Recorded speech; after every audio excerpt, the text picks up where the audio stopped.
Hello and welcome to another late night talk. My guest this evening is the author of Ledge, the first in the Glacial trilogy of books. It's Stacey McEwan. Hi, Stacey. Hi. Welcome to, I was going to say the boudoir, but that sounds dirty, so I won't say that.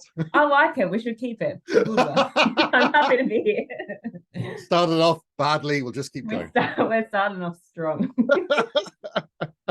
This is late night Late talk. night show. We're allowed to do it. There may be swearing, kids. If you're watching, just be warning. Salty language may be included. So there you go. So before we get on to talking about Ledge and all the stuff and everything that led into that, let's go back to the beginning. Let's do your origin story. What were you reading when you were a kid? What were your kind of early influences? What were you sort of like, this is my jam? Oh man. As cliched as it is, I read the Harry Potter series. I know that's like what everyone said, but it's true. It was everywhere. And it is the series that got me quite addicted to fantasy. Mm-hmm. So I can't ignore it. But I'm happy to say I did branch out. I went very deep into dystopian books. I found any kind of sci-fi dystopian I could. So I had a stack of them that I managed to find from my parents' house not that long ago and brought to the surface again, which was really fun to try and remember all those old titles. And it kind of was a natural progression into other speculative fiction, I think. I loved The Wheel of Time. Mm-hmm. That was a reread constantly for me.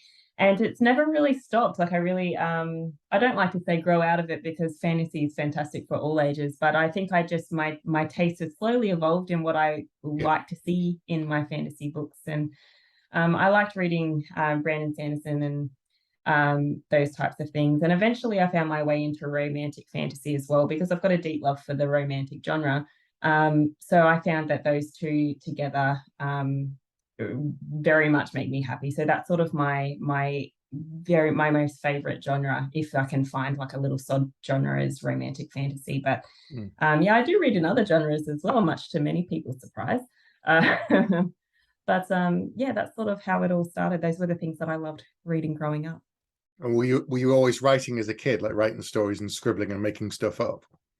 I do recall having a very a large stack of journals with all of my hopes and dreams and feelings with it. I've since burned them, which is the only correct response. But I remember going back, I opened one and it was full of poetry. And when I say poetry, it was just a bunch of nonsensical sentences shoved together. So as it turns out, I never really thought of myself as having written for a really, really, really long time. But as it turns out, I had lots of thoughts, I think, as a kid, and thought that I'd write them all down. But I started writing novels when I was about 18, and again, not well, really badly. Mm-hmm. Been there. Yeah, I fancied a bit of vampire fiction at the time and thought I'd have a crack at it. Shockingly, no one was interested in publishing that. Same, done that. Yeah. Very bad. Anne Rice, copycat, slightly dirty. Oh, yeah. Really, just no. Yeah. Yeah. Really, what I really said is I want to be the next Stephanie Meyer, and how can I do that without plagiarizing? I think that's like, the more authors I speak to, the more I find that we're all similar in that regard, that when we were much younger, we read something that we just really gripped onto, we really liked, and you start writing by almost mimicking. Yes. And then you kind of evolve and develop your own styles from there. Other than like the terrible journal poetry, there wasn't a lot of writing going on before the age of 18, other than what was mandated in high school. Yeah, short stories and things in high school. Yeah, exactly. Bits and pieces. So then, life got busy, and your job and family and everything else, and then we had a pandemic, and then you found this thing called BookTok, which I did. So I think I'm a little bit older than you. I've not been on TikTok, right? I feel like if I went on, I'd be like someone's dad turning up a high school dance and standing in the corner going, like, no one's looking at me, and everybody's looking at me going, what are you doing here, old man? Get out. But tell me about your discovery of BookTok. So yeah, like you said, it was pandemic time. Home was becoming a little monotonous. You know, we couldn't get out and go anywhere. I had the 2 kids, and my husband was an essential worker, so he was leaving the house to go to work every day. And I downloaded TikTok, having never been on it before, because a few people had sent me a bunch of funny cat videos, and I was like, great, I'll give that a whirl. And saw this lady who was, you know, flipping these books like a Right. sorceress, and it was book recommendations, and I was like, oh my god, I thought this was just for teenagers. You know, I was, at the time, my FYP, as they call it, was just filled with like strange TikTok dances and things like that. And so, yeah, and I sort of went down this rabbit hole of following all sorts of people that were talking about books, and realized that BookTok was its own like little universe, and started talking with people in the comments and things like that, and found that the community was quite small. You know, the people that were commenting on this video were also commenting on this other video. And so in that way, you'd sort of end up making connections, like these weird little niche connections with people, which was really fun. And I don't really have anyone in my real life that reads as much as I do, or at least they're not as annoying about it as I am. Right. And and they don't necessarily read a hell of a lot of fantasy, and fantasy is so loved on BookTok, you know. So most of the books that they were discussing were in that genre, and it was a perfect match for me. And I'm not camera shy. Don't know if you can tell, not camera shy. So I thought I'll have a crack and make my own video. Made a couple of terrible ones where I was just sort of doing those funny lip sync audio things and holding up a book at the same time.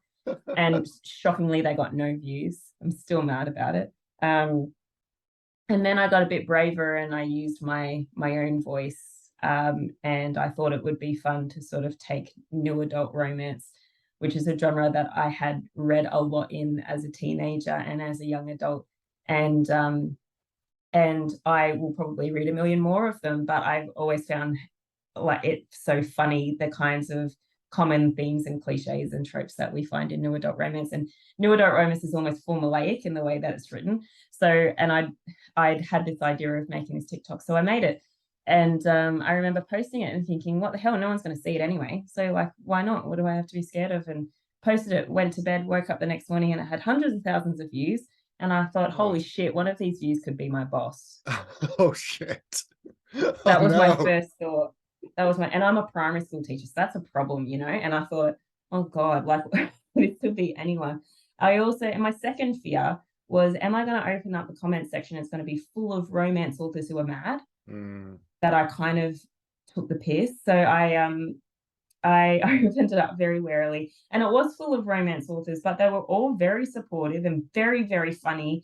And and they offered all their own suggestions, and they really like got the joke. And I was like, great, these people have a sense of humor. That's hard to find on the internet sometimes. Yep. And yeah, and it was really great. So I sort of just kept making those types of videos where I took a genre and kind of extrapolated it, and I sort of did it in the style of as though the characters were getting together in an AA meeting, and just all kinds of weird ideas and things.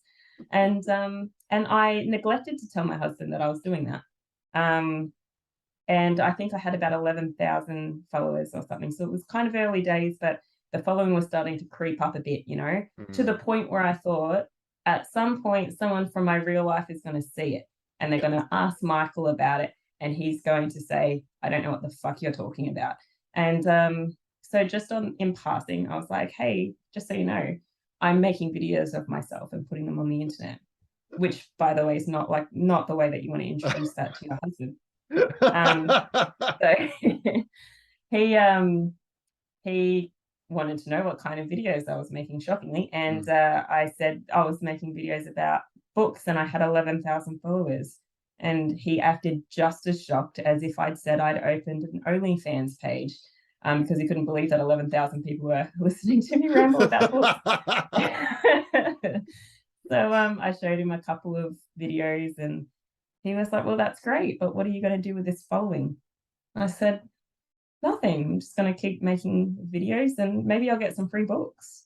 I've seen other people get free books. That sounds like a great idea. Maybe I'll get some free ones. And he said, why don't you sell them one of the books that you've written? And I was like, the real brains of the family. So don't tell him that. Yeah, no. Don't tell him that. No one's allowed to tell him that. No one's allowed to tell him that. But the books that I had previously written, in my view, I disliked them by that stage, as I am wont to do after it's been a while since I've written it. So I resolved to write a new one, and seeing as fantasy is such a popular genre on BookTok, I was like, great, I'm going to write a romantic fantasy. And I'd had a bit of an idea of Ledge for a little while, so I just sort of plucked that idea out of the abyss and was like, great, let's run with this. And I wrote as fast as I possibly could, which turned out to be about 6 months. And suddenly I had the first draft there and was like, great, let's self-publish this baby. And that didn't happen. So do you plan your stories? That's the question someone sent in. Are you a planner, or you a plotter, or just make it up as you go along based upon like a core idea? Yeah, so I'm definitely a plotter, like a serial one. I even have I don't really know what the right way is to plot out a book, by the way. Like I'd sort of, like in the last 10 years, I'd sort of found different formulas and ways that you can plot a narrative, and then none of them sort of work for me. I just get really bored and the whole thing starts to feel like homework. So but I have full chapter outlines and things because I'm a bit neurotic and I want to know what's going to happen as I go along. And then for all of my planning's worth, several times in the point of the story, there will always come a point where something unexpected comes out and I go, okay, well, that massively changes the entire plot. Back to the drawing board. So I'm gonna say I'm a plotter, but it's subject to change along the way, and that's okay. I'm okay with it changing along the way. Yeah, but whatever works for you, this is it. There's no right way. There's only what works for you to get the end of a draft. Like people keep saying, is this the right way? I'm like, well, have you finished a draft? No, then it's not the right one for you. Go back and find a different route. Excellent advice. I completely agree with that. Yeah, just keep working until you get the right formula. Because not finishing a book, I hear that story so many often from people like, oh, I'm halfway through this book and I just keep editing it and regurgitating. I'm like, no, move forward, get to the end, finish it, and then come back and edit it. Exactly. You've got to stop writing backwards. You've got to write forwards until you finish that first draft, at least. So you got this finished draft, and you wanted to basically self-publish it and get the people on BookTok behind it. Was that the plan? Yeah, that was the plan. Yeah, thanks to my brilliant husband. So at the time, I kept doing the content creation as I was going along. So I think at the time I had something like 120,000 followers on BookTok, and wow, which was and to me that was, first of all, like so unlikely. It just seemed like such an unlikely situation that I'd fallen into, and I couldn't not try and use that to do this thing that I really love to do. And that I had pretty much put to the wayside. Like you said, I had 2 kids in this job, and I really, really wanted to be an author, and I knew that I'd keep trying my whole life, likely to at some point become published, but had never considered self-publishing. It seemed so beyond what I was capable of doing. And so I did a bunch of research on self-publishing. I was privileged enough that I had some other indie authors that I could speak to and get their advice and things, and they were very generous with their time and guidance. And had resolved to self-publish it. I started talking about it a little bit more on BookTok, and initially I had just posted a TikTok saying, I'm going to write a book. It's going to be good, it's not going to be crap, and it's going to have good things and not shit things. And that's all I'd really said, other than its genre. And that's literally all I'd said. I didn't give them any premise, and yet there were people in the comment section like, keep us updated, we want to know what happens with it, like let us know when it's ready to pre-order. And I thought, you've got no idea what it's about. It could not match your tastes, but I think a lot of people on there just really want to be supportive. I know there's a whole bunch of other people that don't, but there's a lot of great people on there that want to be supportive. And so I just kept putting away and making my silly TikToks, and the following grew. And then I thought I will do a TikTok where I reveal the cover, because by then I had a cover designed. and I will reveal the plot at the same time, because these guys still don't know what it is. They just know it's a romantic fantasy. So I did both, and I expected that TikTok to tank. By then I'd sort of learned that self-promotional videos are the ones that flop. Right. And you kind of have to sneak them in with the fun, entertaining, moronic videos. And I had, yes, I had expected it to flop. And much to my surprise, it didn't. And it didn't go viral, but it got a lot of attention. And all these people that have been following me all the while were ready to jump on and share and comment and all that sort of thing. And through that, I managed to get my agent, Amy. So by the end of that week, I had 3 emails sitting in my inbox. 2 were from publishing houses saying, "Can we read your manuscript?" And 1 was from a literary agent, Amy, who said, like, "I'd love to talk to you about your book. Are you free for a meeting?" Long story short, yeah, I know. So long story short, I ended up signing with her rather quickly. I think it was 2 weeks later. She read the book and said she liked it, wanted to represent me.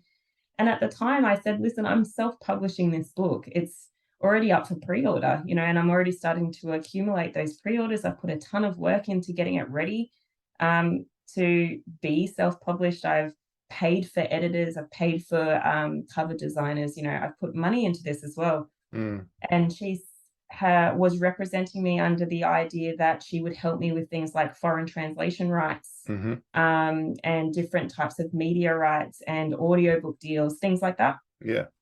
Things that I wasn't going to be able to do alone. So I thought I'd really struck gold. And then I just happened to mention to her, just on the fly, I said, "Just so you know, these other 2 publishing houses have the manuscript right now because they asked for it." And I thought, what the hell? Why not give it to them and just see what their feedback is? And she was sort of jumped on the phone with me immediately and was like, "I had no idea that you were considering traditional publishing." And I went, well, I'm not. I just thought I'd let you know." And she sort of said, give me a month to pitch this book, and just let's see what deal you can get. And she's like, "I really believe I can solidify a deal within the month." And she was very, very persuasive. But in the back of my mind, I thought, that's not how these things work. It can take you months, plural, just to get a response from an initial query. Yep. That's the way the industry runs. And she was very persuasive, but like I said, I thought, well, you can go for it, lady. Like, good luck. Amy, if you're watching this, I love you. But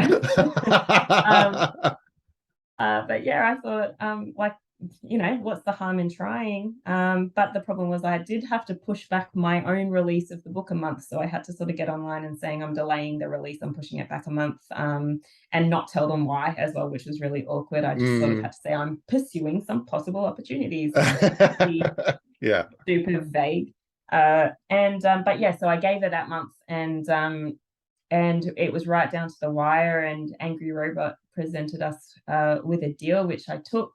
And we had, I think Caroline and Gemma at Angry Robot had something like, it would have been around the 2 to 3 week mark to turn over the deal, but also get the listing up online to supersede my own listing. And we had to time it at the same time. So I remember I was up one night until about 10. I think we had timed it for 10 o'clock in the evening, my time, where I had to press the button to cancel.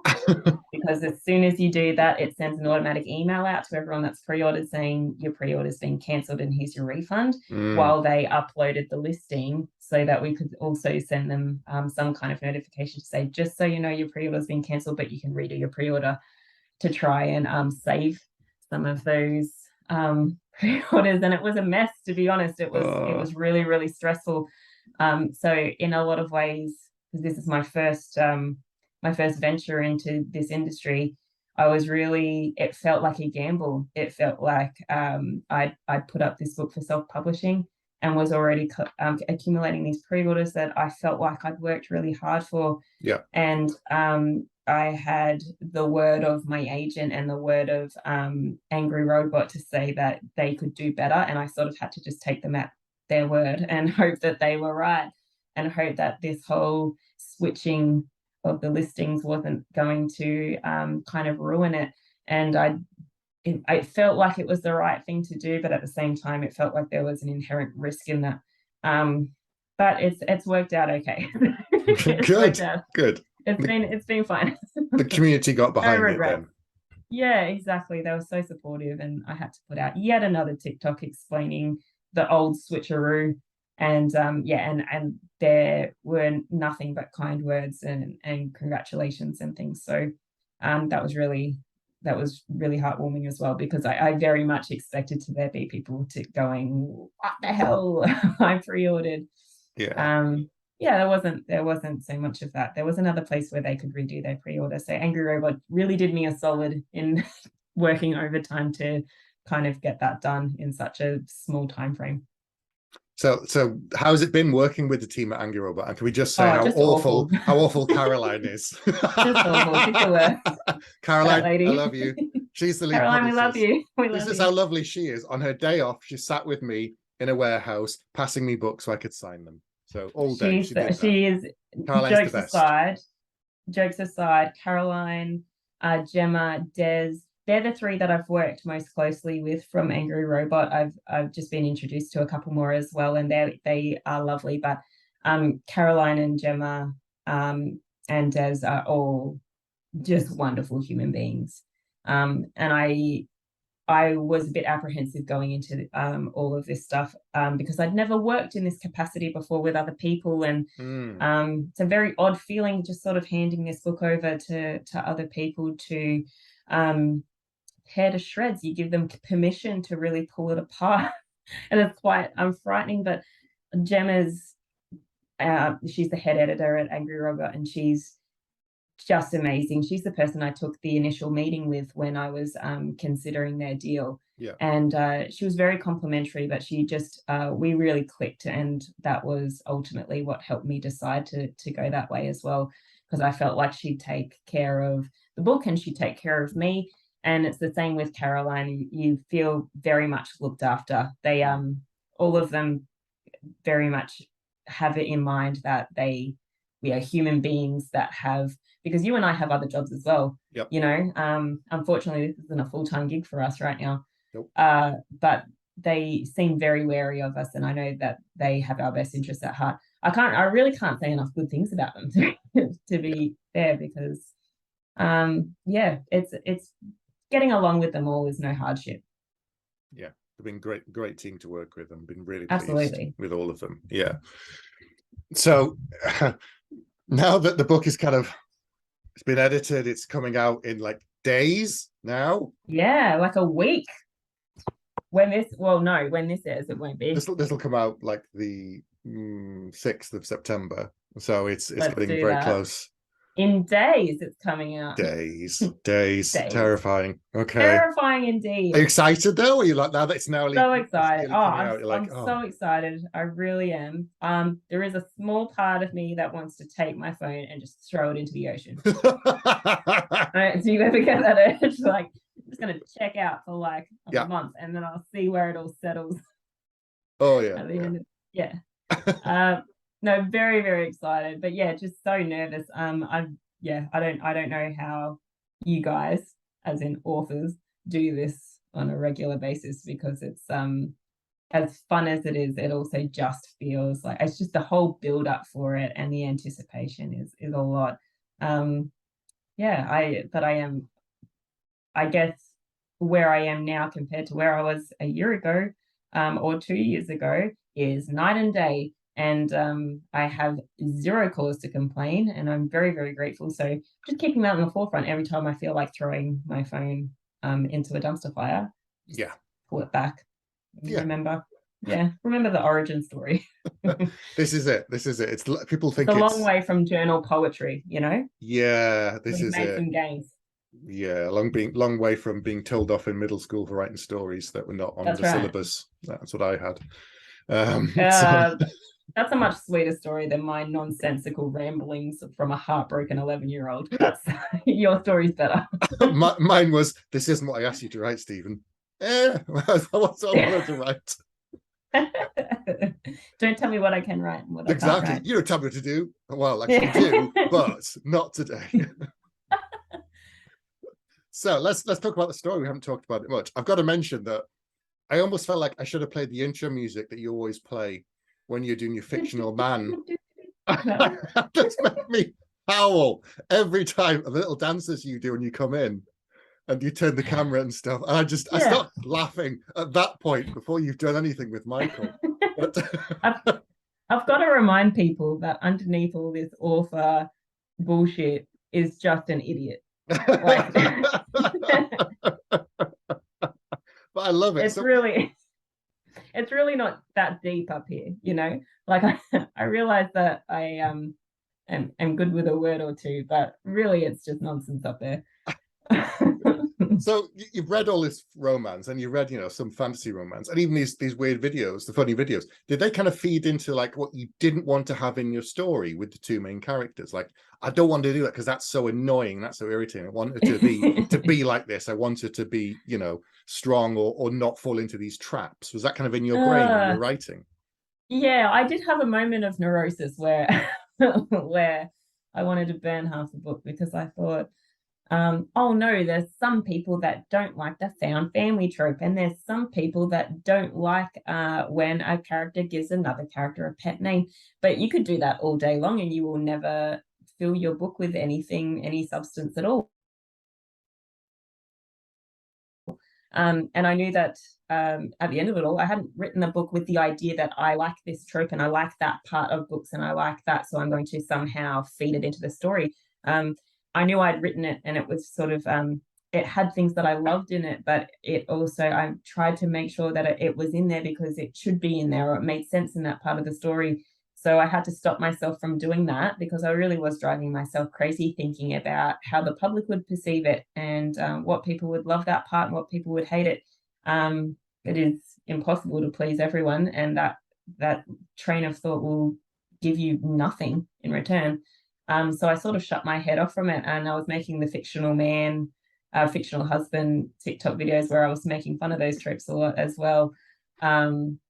And so every now and then I would find myself, without knowing it, like kind of making one of those videos where I was talking about, that I want my husband to growl more like a fictional man or whatever. And then I go, oh, fuck, I think I put that in the book. Oh, shit. Oops. Yeah, and do I want to keep it now? So I had a couple of instances of that. I tried to separate the two. Okay.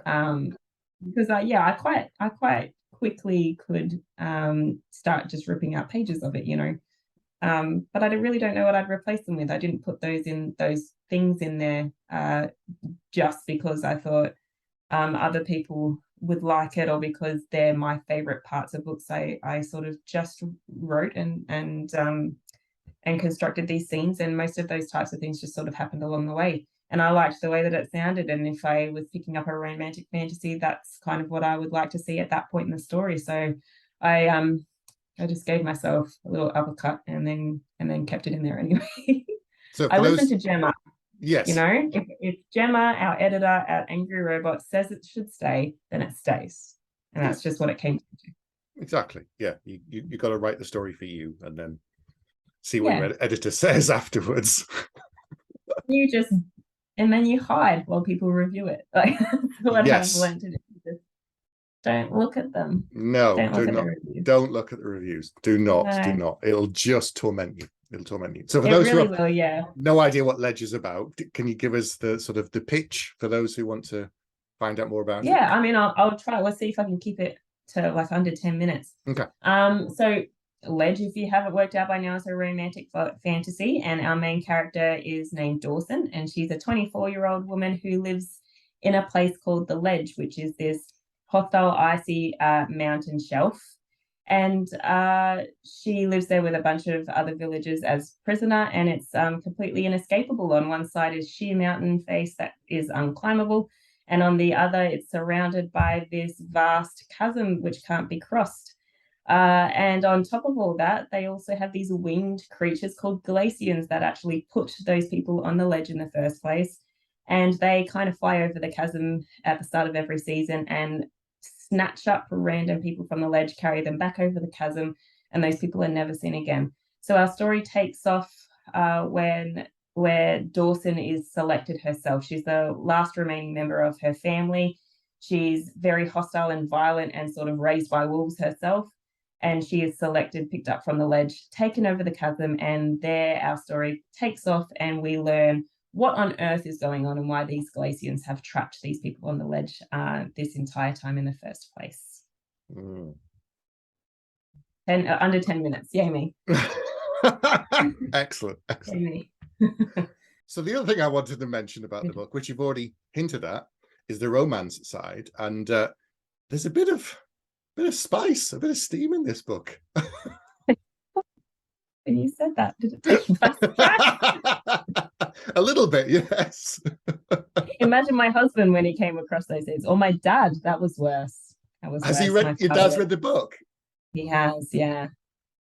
Stephen, when I tell you that it traumatized me for life, I'm not kidding. Probably traumatized him worse though. I feel like he came off worse. I did warn him. I did tell him which chapters to avoid. He just didn't avoid them. Mind you, I didn't tell him why he should avoid those particular chapters. I didn't tell him that the plays were spicy scenes and they included sex scenes and that they were explicit. I just said, don't read those. It's better for our relationship if you don't. And yeah. So my father's now estranged. We're no longer speaking. No, he's a wonderful man, and he's an incredible guy, and he's got the best sense of humor. So he just sent me a string of text messages as he was reading a book with updates, and they were all very positive and very funny. And then it got to those chapters, and I knew that he was getting close to them, and it went silent. And I thought, oh God, here we go.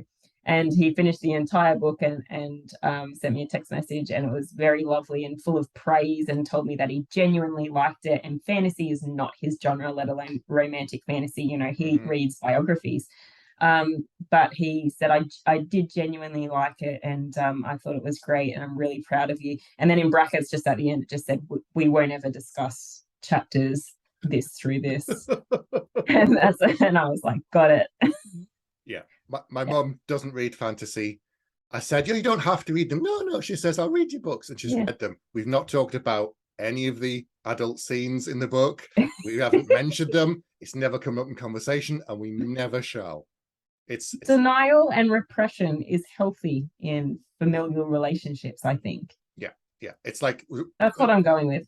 Well, it's like at Christmas, like she'll always say, oh, what films have you got? And she says, oh, can we watch that Watchmen film? I'm thinking, I do really want to watch the Watchmen film and watch my mum see a 40-foot blue penis on screen. That's not something I want to watch with my mum in, Why not, Stephen? Why not? It's Christmas. Let her live her life. There's awkward silence, and then, who wants a cup of tea? Yeah, we're not doing that. Ready for pudding. Yeah, awkward, uncomfortable. So yes, you don't talk about the things, and it's fine. Being an author is weird in that sense. It's really weird. My husband likes to go around telling everyone that those things are inspired by him, which, for the record, is not true. But I think it gives him a little ego boost. So, I mean, well, you go for it. Yeah, whatever works. Exactly. But the other weird thing about being an author is that, book one's coming out in days, but you must be already far along the path on book two, which people don't seem to kind of realize about the publishing business. No, they don't, do they? And you would know from like The Coward and the Warrior. I imagine it was the same when you were writing The Warrior. But so the next book in the series has its first draft is completed, and we're just starting to edit now, just in like very, very initial stages. When I say we, I mean me. Gemma hasn't read it yet. I'm sort of gatekeeping it for a little bit while I fix up some gaping holes that I need to patch first before I hand it over.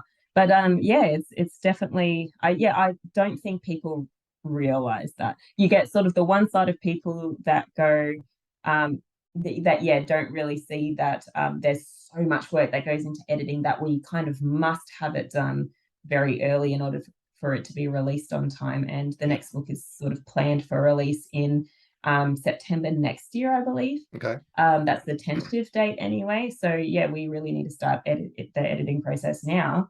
And then you get the other lot of people who will read the book and harass you for book 2 tomorrow. Like, Yes. get it, release it tomorrow. Why do I have to wait a year? You have to wait a year because we want it to be good. That's the short answer. Yeah. I mean, the biggest difference, I guess, between self-publishing and traditional is you either, like you said, you have to learn all the skills, you have to hire an editor yourself and a cover artist, you paid someone for all of this, you've done all of that, and yet you can put the book out a lot faster versus you've just invested all of this money, and then if you do it again, you can put it out quite quickly, versus with traditional, there's a team of people doing it. And they put it on all bookshops and online and audiobook and ebook and, you know, all these other things that I don't know enough about. I'd have to learn. I'm thinking I'd rather spend time writing the book than doing all that stuff. So. And we're privileged in that regard, because when we're not putting any, obviously I did for Ledge only because I was planning to self-publish it originally, but we're not putting any money down for it, right? Nope. We're writing and we're editing and we're marketing ourselves in the book. We're self-promoting, but we don't have our hand in those other mechanisms. And it really is, there are so many working parts to publishing a book in traditional publishing, and I'm only slowly learning them as I go along. Much the same as I was with self-publishing. I really didn't know what I was doing there. I was just, I learned as much as I could online and then from people that I knew, and worked out where to go when you're looking for an editor, and like how does cover design work, and then how do you put those things, how do you take the thing that you wrote and the cover and smack it together and create a book, because that doesn't happen out of thin air either. And if you want to create an ebook, how do you format that? Sometimes there's costs involved in doing those sorts of things as well. And then you have all kinds of things like people saying, is there going to be a special edition? Are you going to provide signed copies? Okay, well, how do I do that? Yeah. Now I'm very lucky that I don't, we just get this lovely email saying, hey, Stephen, there's going to be a special edition of your book. And you're like, aces. Good job. Thanks. What do I need to do? I love that for all of us. Yeah. So what else has surprised you then? Because you've learned some stuff as you're going in, but has anything particularly surprised you about traditional publishing now that you're getting into it and the first book's nearly out? Well, this sounds quite silly, but I had no idea that there were phases of editing either. I learned about all of that going along as well. I didn't know that there were things like you have your developmental edit and then a copy edit and the typing edit. Like, those are all different sort of types of stages. So you can imagine my surprise when I bounced the manuscript back to Gemma and it bounced back to me again. And I was like, haven't we? We've done this. We've done this. Yeah. I was like, I thought we were home free. No, Stacey, there's at least 7 more of these to come. So yeah, that process is really rigorous. Whereas, like we said, with self-publishing, they're really reliant on making sales from their books, and so they write kind of more prolifically, or they must, especially if it's something that they're doing as the main source of their income. Yeah. So they really do need to push out those books at a much faster pace. And when I was self-publishing Ledge, I had sort of planned to hire an editor and pay top dollar for the top type of edit. And so it bounced back between myself and that freelance editor twice. That was it. And the second time around was really speedy. It was more like, I'll just double check and make sure that the changes that you've made don't need any grammatical spelling checks, things like that. So it was really speedy. Like, that book was edited in like 3 weeks between the editor and myself. And yeah, not so when you're traditionally publishing. Very, very different. But I'm glad for it, because I'm a teacher, and it's by my nature to kind of go through that drafting process, and I kind of enjoy it. I get like a very strange amount of pleasure from reading it back and seeing it become better. So yeah, that was a weird thing to me as well. I thought that I had thinner skin than what I did when it came to editing. I sort of thought that I'd get criticism and I'd have to go, ooh, like that feels terrible, and but it doesn't. I quite like it. There's definitely a couple of parts of it that I went, oh man, I love that bit. No one else did. But it is our book at the end of the day, isn't it? And I found that it's something that was surprised me was how willing everyone at AR is in listening to you and the things that are really important to you in your story and therefore need to be written that way. And they're very respectful of the fact that it's your story, your book, your writing. So yeah, I really didn't like. I expected more speed bumps, I guess is what I'm trying to say, and it ended up just being quite enjoyable. Yeah, I'm constantly debunking myths that people say about traditional publishing, saying that we have no control and it's not your book. And I'm like, No, not the of course case. it is. It is your book. Yeah. No, I think people would be surprised to see that what it actually looks like is someone adding a comment perhaps to a document, giving you a suggestion, and then you quite literally just replying saying, no, I disagree. And then it's put to bed. That's usually just the way that it goes, and very respectfully so. There's not a lot of tussle happening, or at least not with my book, and obviously not with your books either. It's usually very yeah, it's just a swap and change of opinion, and it's the author that always gets to make the final decisions with that sort of thing.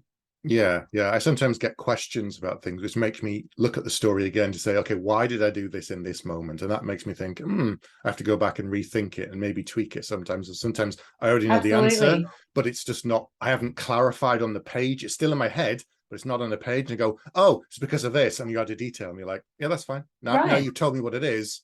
We move on. You're like, oh, okay. Perfect. Yeah, and that's usually how they phrase their feedback, is in the form of questions, isn't it? Where they're just designed to make you think on why you wrote that at that particular time, and what is it for? What's its purpose? Because if they're asking the question, then it probably needs to be clarified. That's what they're there for, and it kind of elevates the book, doesn't it? It makes it as good as it can possibly be. Between you and one other person, as good as you can make a book between, you and just a couple of people, a small group of people. Public opinion will will differ no matter how many times we go back to the drawing board. But yeah, like I've really enjoyed the editing process, and I think I was guilty of believing some of those myths about traditional publishing going into it as well, because I was already fearful going into the editing process and what that would be like. It wasn't really a scary thing at all. It was very collaborative, and I had a lot of control over it. Excellent. So there's you've got lots of online events and PR and all the rest of it. And are you doing a book launch like for the publication day? For publication day, we've got sort of a lot of other people doing some things for us, which is really cool. We have an online Zoom launch event that's going to happen a couple of weeks after the actual release, because the release in Australia is actually a little bit later than the release internationally. So we kind of want to, out of respect for my fellow Australians, we kind of want to wait just a little bit. But yeah, my agent, who's wonderful, is hosting a big Zoom party where we're allowing up to 500 people or something ridiculous like that to join in. And I've been instructed that I can only have 2 drinks. How big is the glass? Yeah, I'll just be climbing the bookshelf. But also, how do they know if I've had more than 2 drinks? If I just keep it off camera, they can't see, and just do a sneaky refill. It looks like water, but is it? Yeah. I mean, by the end of it, I'll just be slurring mess. Another thing, I'll tell you what I really think of Brandon Sanderson. As she's stuck on the ledge. Why is she stuck on the ledge? That's the best pitch ever. She's on ledge. That's it. That's all I need to know. Go read a book. That's all you need. You should make that part of this video, the intro bit at the start. She's on ledge. That's it. That's the intro. Ledge. And a chasm. Awesome. Well, book 1 is out imminently in the next few days. You're hard at work on book 2 of and then this is it. It's back onto book 3 and onwards to That's right. New and exciting things and events. And you know, hope I'll see you online, I'm sure, around, as we normally do on Instagram and stuff, but maybe I'll see you at an author event. If I don't hurl my phone into an ocean. Yes, it's true. Yeah. Maybe I'll see you in person at an event one day in real life. Who knows? That'd be great. Who knows? Angry Robot, if you're listening. If you want to fly one of us either way. There's WillCon in 2024 in Glasgow, so if you want to send her over here. There we go. There's also lots of events that you could fly both of us halfway and we can meet in America. I'm not very good at geography. I don't know if that works. Let's say America. Okay. Let's say that. Let's say that. Yeah. Not the halfway point, but that's where we want to be.